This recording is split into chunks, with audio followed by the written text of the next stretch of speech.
mbokk yi salaamaaleykum ñu ngi leen di sant bu baax di leen gërëm rafetlu seen ànd ak ñun ci ITV ñeent fukki simili juróom a tegu ci juróom-benn waxtu bisimilah leen ci xabaaru marax yi li ci gën a fës raxas ba mu set wicc loolee la gendarmerie bu Sénégal lëkkaloom ak GIGN daal di xëyee ni ki tey ci diggante Mermoz ak Wakaam lu toll ci juróom-ñetti téeméeri nit la ñu teg yoxoo bokk nañu tamit ay ngànnaay yoo xam ne jot nañ ko teg loxo waaye bërëb yoo xam ne dañu fa doon jaayee sàngara lépp kon gendarmerie kon jot na ko daal di dindi la mu bëgg mooy kaaraange gu sax dàkk askan wa fa yeewoo di ko daal di daj bés bu nekk dinañ ci dikk nu mu gën a yaatoo ci ndorteelu xabaar yi Abdourahmane Ly mi ñu toppal opération boobule ni ki tey ni màggal ci àdduna wërngal këpp li ñu dippee journée mondiale environnement nit ak ndëkk wëram ñu koy màggal ci Sénégal wërngal këpp nag noonu tam ci àdduna Sénégal nag tey la ñuy waxtaanee mooy PSE vert ndax la ñuy def ba daal di ñàkk waaye tamit sàmm lépp lu jëm ci wàllu écosystème bi loolu lépp kon nekk laajte wu yaatu woo xam ne jagal nañ la ko ci biir xabaar yi bu ca la àndee daan ci dikk ngir faram fàccee ko. Boy Djiné ñu gën koo xam nag Baye Modou Fall ñu gën ko xam ci Boy Djiné ginnaaw nag tegub yoxoom ca Tambacounda loolee nag sunu nattaango yu Walf Quotidien def ci gëstu yaatu ci rëcc ci kaso yi loolee nag kon moom Baye Modou Fall amaana kon moo ko daal di mujjee ci réew mi ndax nag amoon nañu ko jiitu ku ci mel ni yaa di kon Alex wala sax Bouba Chinois ñooñu ñëpp kon nekk mbir moo xamante ni kon rëcc ci kaso yi laajte wu yaatu woo xamante ni kon sunu nattaango yu Walfadjri Walf Quotidien kon ñoo ko daal di def daa ci ànd ak El Hadj Malick Cissé ci ndeextalu xabaar yi bu calandee mbokk yi loolu moo gën a fës ci xëtu xabaar yi nees kiis ñu ni ci faram-fàcce.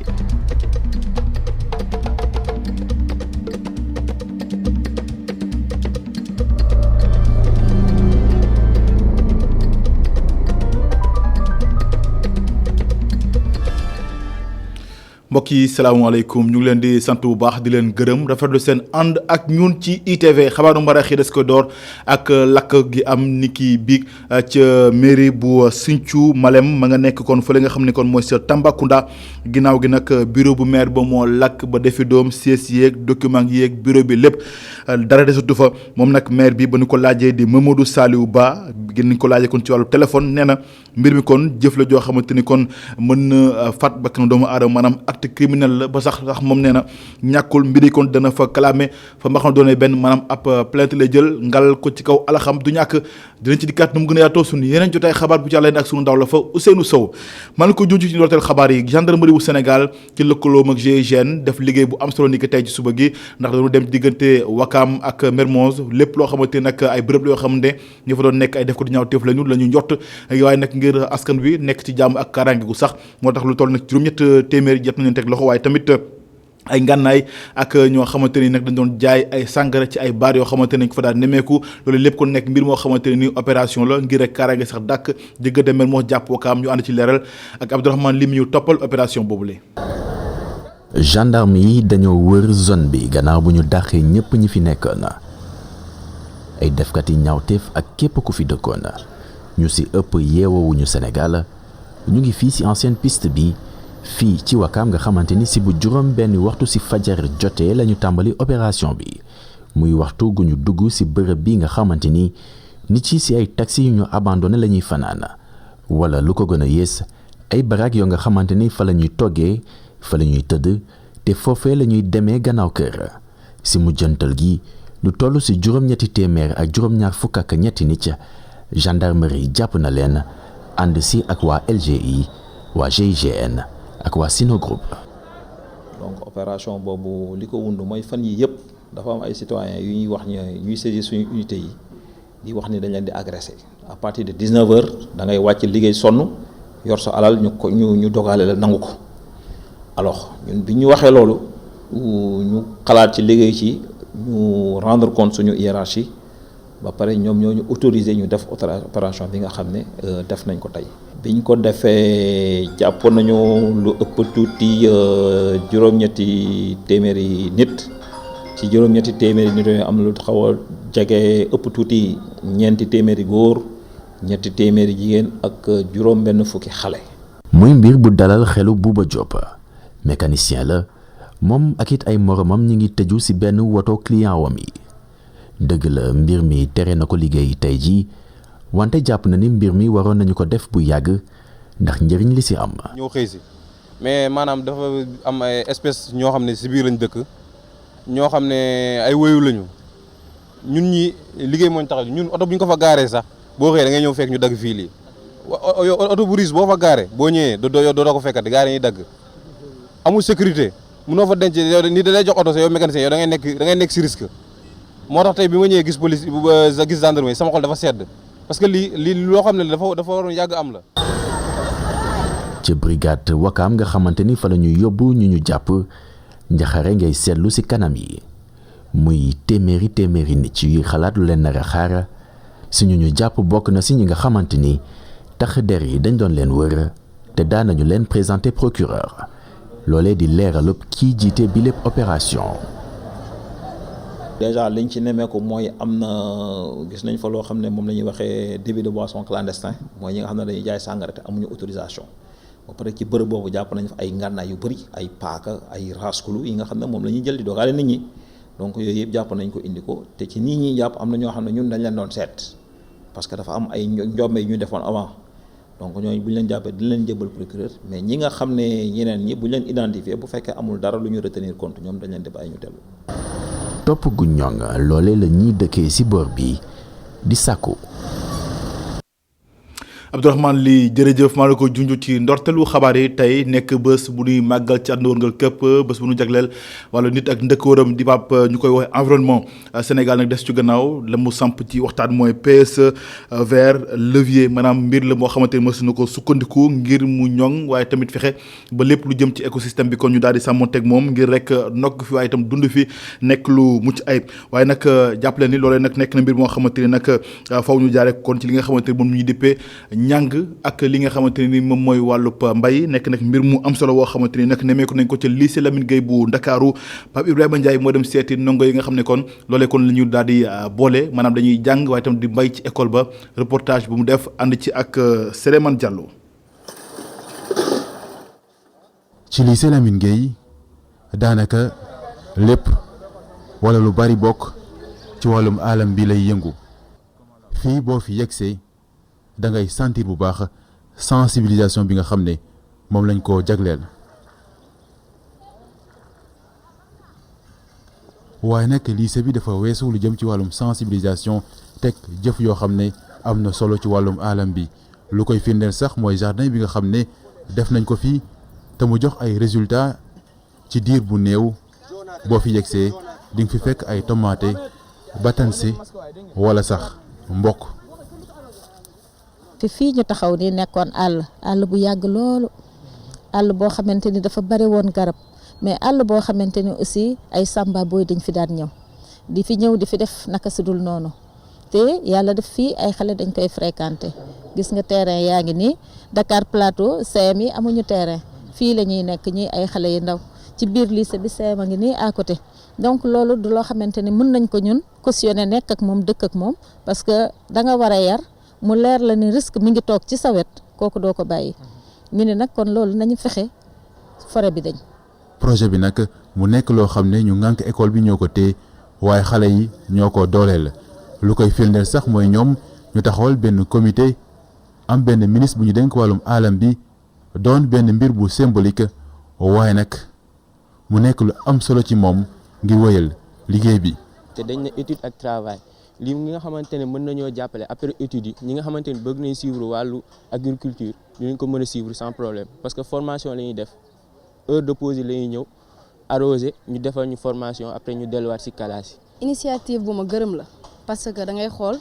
ci waxtu bi nga xam ne suñu morom yi ñu ngi nekk di foo wala def leneen ci heure de pause yi ñun ñu ngi concentré wu di def lépp lu ñu mën pour jàppale jardin bi. te loolu noonu dañuy jàppale jardin mais aussi plus suñu bopp la ñuy jàppale waat donc idée bu ñu gërëm la macha allah. aar li nga xam ne mooy alam bi jàllale ko ci njàng lii nekk message boo xam ne proviseur bu Lamine Gueye ak ñu mu àndal nekk na lu ñu sopp waaye nag ngir bañ li perturber programme xale yi dañoo tëral planning bu leer. waaw loolu ni ñu ko defee mooy dañoo jël élèves yi nga xam ne ñooy def classe de seconde ak première ñi nga xamee ne donc duñ def examen. te ñoom ñoo gën a am temps libre seen emploi temps moo gën a féex ñoom lañ njëkk a impliqué def leen ci kanam mais terewul nag bàyyiwuñ terminal yi mais ñoom la ñu njëkk a jiital ci kanam dafa leer de sorte que à tour de rôle maanaam chaque jour ñuy jaar di arroser donc bu ñu jaaree suba ñeneen ñëw arroser noonu lañ ko tëree ba nga xamee ne donc amul benn fay daal. engagement bu am solo wéyal li nga xam ne mooy liggéey bi ñu nekk ci lycée Lamine Gueye di yëngu ci wàllum alam bi daal di ci toftal beneen mbir maanaam fexe ba jaay li nga xam ne mooy seen produit te ñëpp mën cee bokk. saa yu njaay waree am rek dañ koy annoncé ci groupe bi ñu ne tel jour njaay dinañu jaay lii ak lii ñu waa élèves yi tasaare ko ou bien ñu tasaare ko au niveau du groupe WhatsApp ñeneen ñi yëpp ku bugg a def commande mu def commande am yaa les professeurs jàngalekat yi ak borom buvette yi tamit dañ ciy jënd élèves yi sax dañ ciy jënd waaw parce que seen waajur yi ñoo leen di wax ne benn premier jour bi dañu récolté woon ñu mayee ci tuuti pour publicité maintenant les parents yi léegi dañuy laajte tout le temps kañ ngeen di jaay seen tomate. fii nag ci lycée Lamine Gueye ñu ëppal solo ñu fi ne newul xaalis bi wala sax meññeef bi lim bu mu toll waaye fexe daal ba teg activité boo xam ne day yëngu ci wàllum alam bi yar xale yi lii yëpp nag ñoom ñu teewal ko seen bopp. Pape Ibrahima Ndiaye jërëjëf ci bésub tay bi ñu jagleel wàllu environnement jëwriñ gi di délégué général pôle urbain bu Diamniadio Diène Farba Sarr ne bëgg-bëggam mooy fexe samp lu toll ci junni ak ñetti téeméeru garab ci foofee ci pôle urbain bu Diamniadio la ko wër waaye nag noppi na ngir def ci xayma gu yaatu ci liggéey yi nga xam ne su mun nañ ko ci foofee ñu teewlu di kàddoom moom Diène Farba Sarr ay kàddoom ci micro Babacar Seck. ñu créé benn sous-thème bu ñuy waxee Diamniadio ville verte. Diamniadio ville verte soo ko déggee mooy Diamniadio boo xam ni dañ fi bëgg a def ay garab yooyu dañ nekk au nombre de 1300 tey nag pour les besoins de l'événement nañ jëmbat 300 garab bu ko wax ne garab dafa am solo parce que garab gàncax boo xam ni suñ ko ñàkkee presque mënuñu dund dañ ko war a protéger parce que moo ñuy protéger bu ko wax rek ne tey aussi. dañ ciy profité pour que le PSE vert bu président Macky Sall démarré en 2012 tey ñu appliqué ko au niveau de Diamniadio mu ànd ak journée bi mënuma pare nag te waxuma leen ni Diamniadio liñ fi defagum bari na parce que soo leen déggee assainissement bi nga xam ni 150 milliards la commencé na depuis l'année dernière fi mu nekk nii raccordé nañ développeurs yëpp Sénégindia Telium ñëpp raccordé nañ leen à l'eau à l'électricité aussi à l'assainissement prioritaire. xam nga dafa amoon benn pandémie boo xam ne am na fi les pandémies nouvelles léegi nag dañ bëgg Diamniadio nekk le centre de lutte de ces pandémies nouvelles comme la Covid-19 et la fièvre jaune parce que dañ fi tabax ay centre de lutte contre ces maladies là. ginnaaw Diamniadio ñu dem ca Guédiawaye moom tamit am na toolu këram ki ko fa samp di Modou Fall nekk président Sénégal propre ak i naataangoom ñoom nag ñu ngi ko daal di amal ca Médina Gounass seen jubluwaay rek mooy fexe lu toll ci junni garab ñu daal di ko samp foofee yëpp ngir rek lépp lu jëm ci garab yi kon ñu mën ci dund waaye itam di mën ci di faju ñu tellu ci leer yi nga xam ne ni moo bàyyeekoo ci Modou Fall ginnaaw gëstu yi nga rëy yi nga xam ne kon Cheikh Diop def na ko ci ànd ceeg Souleymane Diallo reportage. benn tool bu nekk ci biir Médina Gounass fii ci Guédiawaye toolu kër ni ñu koy woowee li ko tax a jóg mooy rek jox askan wi fi nekk lépp lu jëm ci wàllu lujum ay garab yu leen di faj wala sax lépp lu ñu aajowoo ci wàllu njanaaw. fii moom booy xool lépp loo xam ne rek soxla nañ ko si kër rek lépp lu femme doy utiliser rek moo ngi fii muy basante navet carotte jaxatu et cetera lépp loo xam ne moom war nañ ko utiliser rek ñun ñoo ngi koy béy te et puis naturel bi lañ yor. ñuy engrais ni dara bio naturel 100% da nga koy lekk muy yokk sa wér gi yaram parce que ñun tamit loolu lañ bëgg dañoo bëgg a moderniser bay bi nga xam ne chimique ak loolu yëpp yi nga xam ne baaxul ci mag ñi baaxul ci ndaw ñi loolu lañ bëgg mu jugee fi. ay tool ak it jaaykatu lujum mën nañ ko gis fépp ci Ndakaaru waaye toolu kër li tax mu wuuteeg ñeneen ñi mooy amul benn produit chimique buñ fi jëfandikoo. am na soppeeku bu baax ba dañoo jënd ci àll bi fi nga koy jënd ci biir tool bi ci xale yi marché la fay jënd daal lañ amul jënd nañ amagul. doo am pisciculture wante amuñu fu ñu ko def fii dafa xat kon luñ kon jël sa duñ ko jënd ñu sa duñ ko jëndi. xam-xam bi ñu am ko ci at yi ñu génn tax na ñoom ñëpp mujjee xarañ ci mbir yi waaye ñuy xaarandi kilifa yi jàppale leen askan wi fi féeti ñoom ñu ngi koy rafetlu.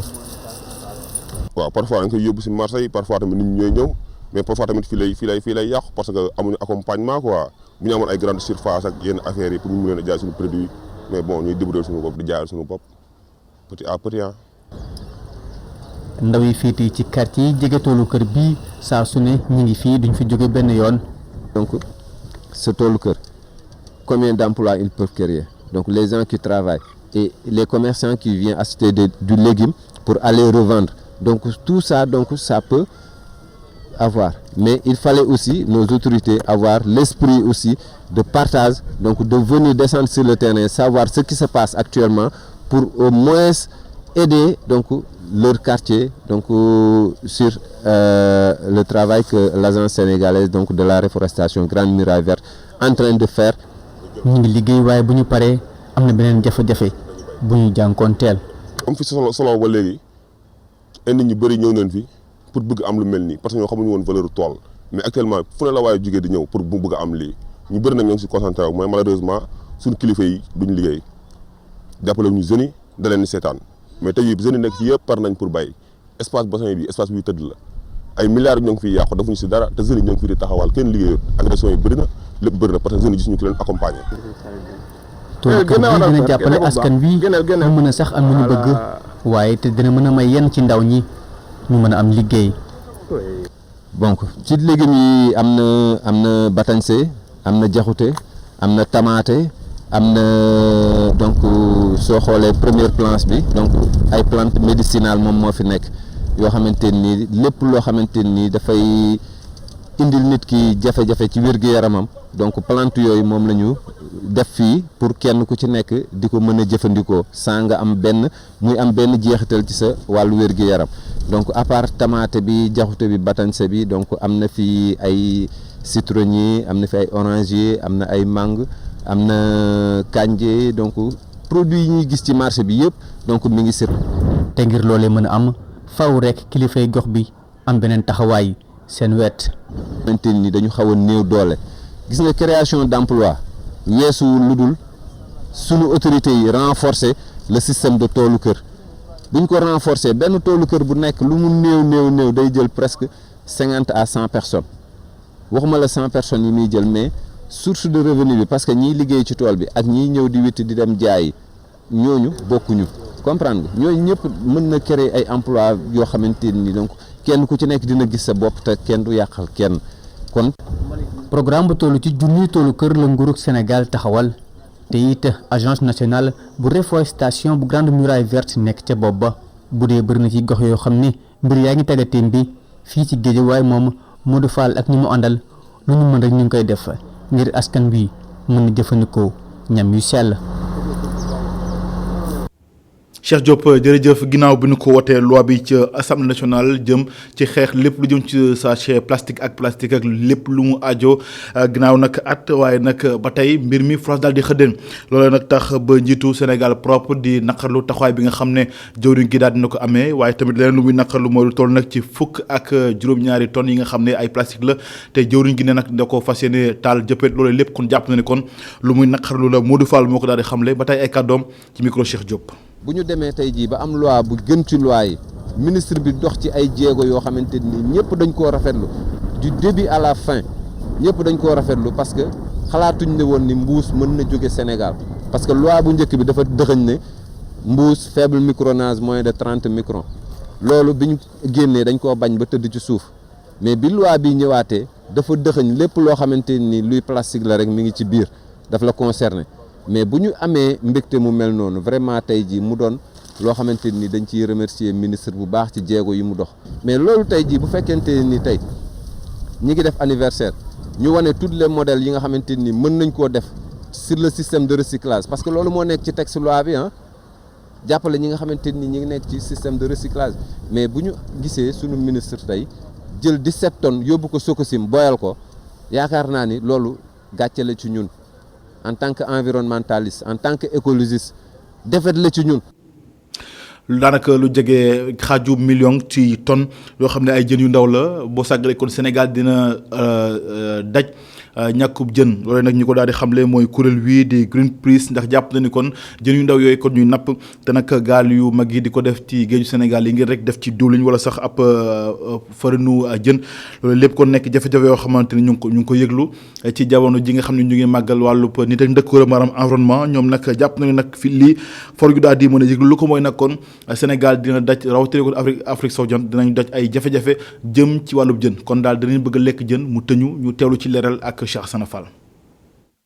napp goo xam ne moom la ñuy def fii ci biir réew mi te doomu réew mi ci ko def ci suñuy wax nekk na loo xam ne jàpp nañ ne lu bëri ci sénégalais yi moo leen di dundal bëri na sax lu ñuy woowee ab apport ci protéine animale yoo xam ne ñoom ci foofu lañ koy jëlee njaboot yu bëri sax ñoom ci secteur boobee la ñuy dund waaye secteur bi mën nañoo jàpp ne fi mu toll nii léegi mu nax saay li waral loolu mooy demande bi xam ne am na doole loolu ci àdduna bi yëpp jëm ci huile ak farine poisson at bu ne lu toll ci 700 junniy tonnes liiti jën moom la ñuy jëlee ci sunu côte yi nekk ci bët gànnaaru Afrique ngir yóbbu ko ci marché européen yi ak asiatique yi ngir defar fa ay dëwlin wala sax lii ñuy woowe farinu jën ñiitu waa Greenpeace gis ne jën googe suñ ko téye woon fii ci sunu continent lu toll ci 3 millions africain mën na leen dundal.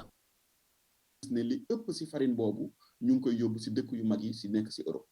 te ñoom ñooñu buñ ko jëlee ci ñun moom la ñuy yóbbu pour dundalee ko seen jën yi ñuy yar ak seen rab yi nga xam ne ñoom la ñuy àndal muy seen mbaam yeeg seen muus yeeg seen xaj yi jën bi nga xam ne moom la nit ñi di dunde Sénégal moom la ñuy dunde Gambie di ko dunde ci Mauritanie bu bëree ba bëri ñu ko fiy jëlee di ko yóbbu ba Burkina Faso di ko yóbbu ba Mali tey jii ñu ngi ko xañ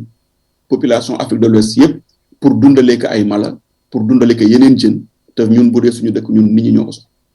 ngir dundal nag lii ci industrie yi xam ne ñoom ñooy liggéey lu jëm ci mbirub farine wala sax diwlin gi ñuy defaree ak poisson bëri na usines yoo xam ne nag ñoom dañ leen taxawal lépp mu nekk ci plage ub Sénégal yii le ñu def ko ci at yi ñu génn.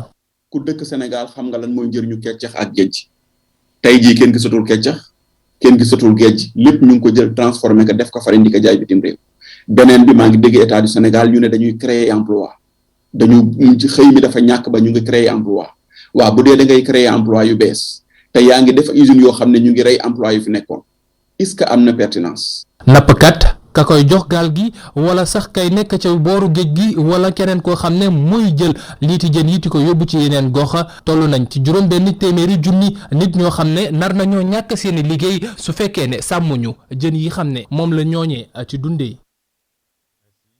tey jii boo demoon ci tefes yi fañ ko daan nappee mu jege lool tey jii mool bi dina dem fu gën a sori lool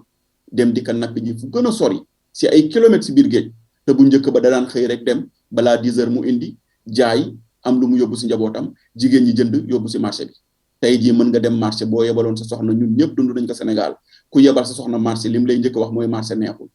xam nga marché bu neex Sénégal mooy lan mooy yebooy am na kañ la ñu gëj a gis jigéen ju yenu paanu yebooy di wër si mbedd yi di jaay kenn gisatu ko. doomu Sénégal yi xam ne ñoom ñooy yëg ci seeni gaal te dem ci biir géej gi lu ñu xamale moo di ne bëri na bërëb yoo xam ne dañ ko war a taxawal def ko ay aire protégée ngir wàññi liiti napp gu bëri giñ fay def suñ ko deful nag nekk na mbir moo xam ne nuñ koy exploité dina dem ba ndaw yi lu ñuy wax mbëkk mi duñ ko mës a bàyyi. Cheikh Sana Fall jërëjëf. Mbour Fatick Fimela yooyu yëpp nag sës rëkk ci géej gi ñoom ñu fa nekk di nappkat yi jafe-jafe la ñuy jànkoonteel ñoom nag jàpp nañu kon fi mu ne ni napp gi doxatul ba tax ñu ëpp ci ñoom ñu ngi daal di kon daanu ci yeneen liggéey yoo xamante ni kon doole la ñu mën a def ngir mën a am lu ñu yóbbu seen kër waaye tam mën a gis seen bopp ci li ñuy yëngu ñu ci leeral sunu ndaw ci diwaanu Mbour géej Mountaga Kane. ci plage bu rafet bi ak mangrovam bu yanj bile gaal yi ngeen di gis rek ñooy wane ne fii kat dees na fi napp waaye jamono ji ñu nekk nag nappoo si pax ci la ñu toll niki yeneen i bérébu nappukaay yu Sénégal waa Fimela yi ñoom it yëg nañu bu baax a baax ñàkkum jën mi. bon napp bi jën bi daa wàññeeku lool wàññeeku na lool parce que bu njëkk fooguñu woon ne franchement fooguñu woon ne jën dina mos a manqué ba nii quoi par rapport à ni mu demee woon xam nga fii xoolal waa si sew rek ngay gis fii fi mu toll nii jën bi boo ñëwee boo ñàkkee jën mun nga ko mbaal yóbbu ko. léegi dañ koy soxla mais bu njëkk sa mbaal bu jàppoon mu mel ni sax dañ koy teet sànni ko parce que yu mag rek a amoon te bari woon na te foo toll woon rek jën rek ngay gis. ñoom nappkatu Fimela yi gis nañu ne napp gi ñuy napp yoos gi ak yàq bi ñu yàq géej gi moo waral ba jën amatul. am na place yoo xam ne daf doon am jën foofu nekkut ne jën bi moo jeex mais nangootuñu toog ci place yooyu ak yére yu yàqu yi ñuy sànni ci ndox mi non setul quoi et puis jën dafa bëgg foo xamante ne vraiment dina am protection dina am sécurité du bari ay saleté yooyu quoi léegi bu sew bi sax dañ koy jàpp di ko yóbbu comme ça daf leen di tere reproduction xam nga jën aussi balaa muy reproduire day mat mun nañ leen jur mais léegi boo jàppee jën bu ndaw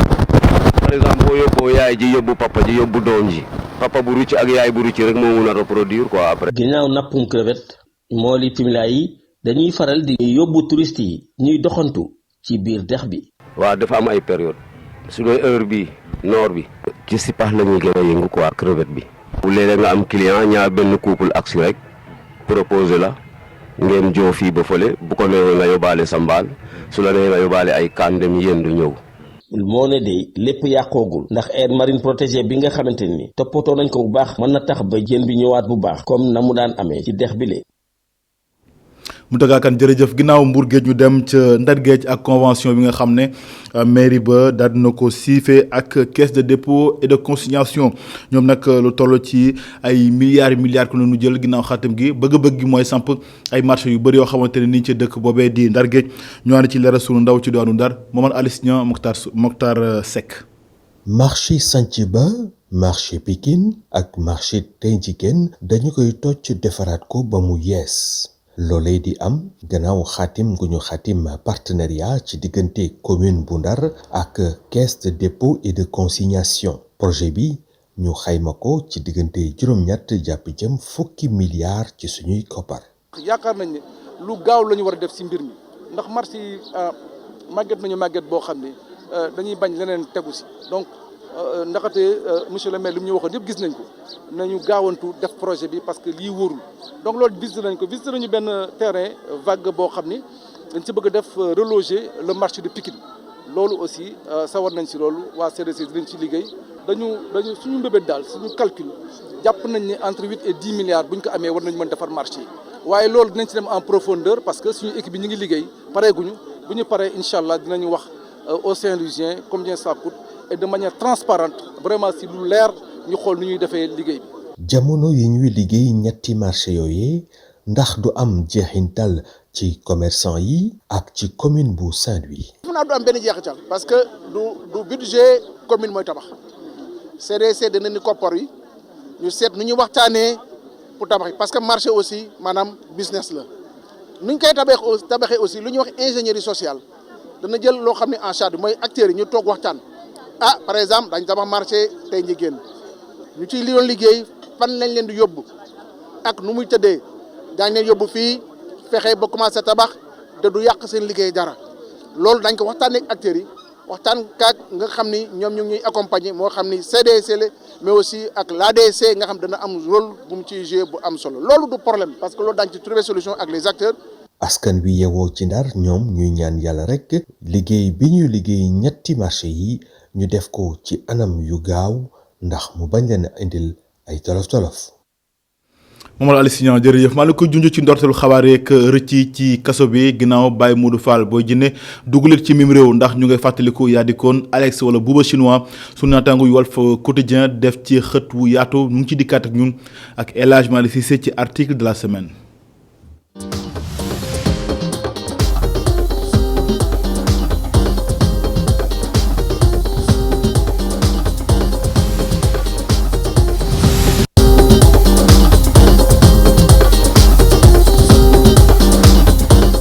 ñu ko doon waxtaanee fan yi yëpp Baye Modou Fall alias Boy Djiné gendarmerie mujj na ko teg loxo ginnaaw ba mu fàqee ci kaso bu camp pénal bu Liberté 6 Tambacounda lañ ko tegee loxo évasion am nekk prétexte pour Walf Quotidien mu fàttali évasion yu fës yi nga xamante ni jot na fi am ci Yadikon ba ci Boy Djiné. album souvenir suñ ko waxee yow journaliste bi c'est pas seulement compte rendu da ngay dem def compte rendu ñu yóbbu la léegi reportage nga ñëw def taf yow journaliste bi parfois war nga mën a delluwaat tuuti ginnaaw di rappeler ay faits yoo xamante ni jàlloon na ba pare léegi nag loolu moo tax tey jii ñu affaire bi kii bi sabab bi mooy ci c'était par rapport à affaire Boy Djiné bi léegi dama toog di réfléchir nii ma ne waa man qu'est-ce que lan laa mën a def par rapport à sujet bi ma réfléchir ma nekk di compter nombre yi mu faax génn prison ma ñëw ci nombre de 12 fukk ak ñaar ma toog xalaataat après sama xel ci la dem ci histoire yu Yadi Kon noonu laa nekk di xalaat ba sama xel ñëw ci Bouba Chinois sama xel ñëw ci bande Alexa Ino bi nga xam ne dafa marqué Sénégalais yi vers les années 2000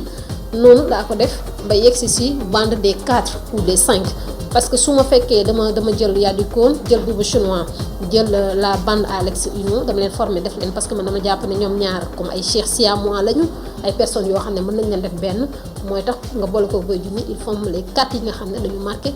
l'histoire de l'administration pénitentiaire. ginnaaw ba mu fàqee Boy Djiné amal interview bu yaatu ak ITV Boy Djiné dellusiwaat si lu tax mu évadé wu nekkinam si kaso bi directeur bu prison bu camp pénal bu Liberté 6 moom si boppam dañu tekki nomba tànkam. du lu bees parce que même ci affaire bande Alexa Ino boobu tamit directeur prison bi comme nii dañ ko kii woon dañ ko relevé woon de ses fonctions adjoint au régisseur bi dañ ko kii woon am na pas mal de gardes yoo xam ne ils ont été mutés et entre parenthèses juste une parenthèse je me rappelle histoire wu Cheikh Béthio bi ñu waxee ne sa femme s'était déguisée en infirmière dugg prison de Thiès boobu tamit je me rappelle à l'époque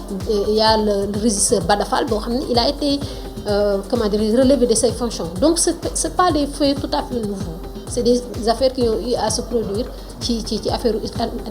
administration pénitentiaire. Walf Quotidien ni lu ko jaaxal mooy Boy Djiné fu mu nekkoon foofu mu ngi tudd haute sécurité bu camp pénal. Boy Djiné soo gisee ma ne Boy Djiné peut en cacher un autre parce que Boy Djiné gars yi dañu ne moom dafa am ay pouvoir mystique parce que boo xoolee Boy Djiné histoire dafa xaw a niru toute histoire Yadi Kon ñoom ñaar ñëpp ay jinne lañ leen di woowee parce que Yadi Kon dafa waxoon kii bi juge de presse bi ko doon jugé ne ko bu ñu jullee tisbaar c'était un vendredi ne ko doo ma fekk sama cellule évidemment bi ñu ñëwee ci cellule bi kenn gisu ko kenn xamul fu mu jaar comprendre léegi tamit Boy Djiné tamit bi mu ñëwee tamit les gens l'ont appelé Boy Djiné il s'appelle Baye Modou Fall moom Baye Modou Fall la tudd mais nit yi dañu ne Boy Djiné la parce que il a des pouvoirs mystiques est-ce que am na pouvoir mystique mënuma ko wax parce que creusé wu ma ci côté boobu mais ak lu mu mën a am doon rek ñoom ñaar seen histoire xaw na méngoo ci benn côté. tëju yàgg yi naka noonu kaso yi fees dell ñu bëri di ko naqarlu rawatina tamit ñi yëngu ci ak yelleefu doomu aadama moo tax sama naataangoo jàpp ni dafa jot ñu indi ay coppite yu am solo te xóot ci kaso yi. du may faral di yëngu trop ci justice mais dans le cadre de mon travail tam parfois il m'arrive ma def dossier yoo xam ne qui ont am relation ak justice léegi nag ci biir loolu damay dégg à chaque fois yenn juge di wax di fàttali ne mandat de dépôt warul nekk nu mu tëdd la règle dafa war a nekk l'exception et c'est effectivement vrai parce que bu ñu xoolee tey prison Rebeuss loo xam ne depuis 1929 lañ ko tabax mais boo xoolee tey nombre bi tey dafa pléthorique romb na dépassé na bu baax capacité am boo xoolee tey jëloon nañu fi Sébikotane kii ko mais taxul ba tey prison yi ba tey les nombres sont pléthoriques tey yow mi nekk sa néeg da ngay jékki-jékki xat mel ni kuy étouffé wu léegi yow imagine boo nekkee prison nan ngay dundee lu ñu la jàpp naa ne nit lu mu la nettali am na lu mu des kon tey jii kooku bu fa nekkee day am benn sentiment de frustration bu muy def boo xam ne kooku mën na ko pousser mu dem évadé wu et c'est assez risqué et péril mais ak nu mu mën ci doon état bi war na ci xool solution peut-être que bracelet électronique yii ñu bëgg a def mën na nekk solution mën na nekk début de solution mais nañ ci taxaw seetlu réfléchir ci bu baax balaa ñu koy def parce que ça ne sert à rien ñu taxawal benn affaire te réfléchiruñ ci mais nañ ko réfléchir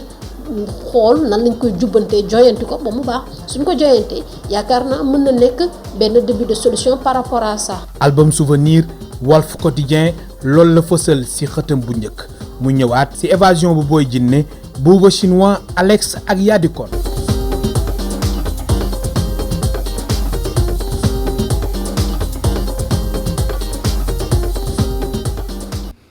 El Hadj Malick Cissé jërëjëf gërëm nañu leen mbokk yi ci ànd beeg ñun ci ITV loolee moo la laajtu xabaaru maraîchers gërëm ñëpp ñi ci jàpp lépp yem rédaction bi jox leen dig daje 19h45 ci atal ci kàllaama tubaab ak Ousmane Monique Sagna feeg boobu ngeen wéy di ñu topp ci ITV ndax mbir yi ngi ci jërë ngeen jëf.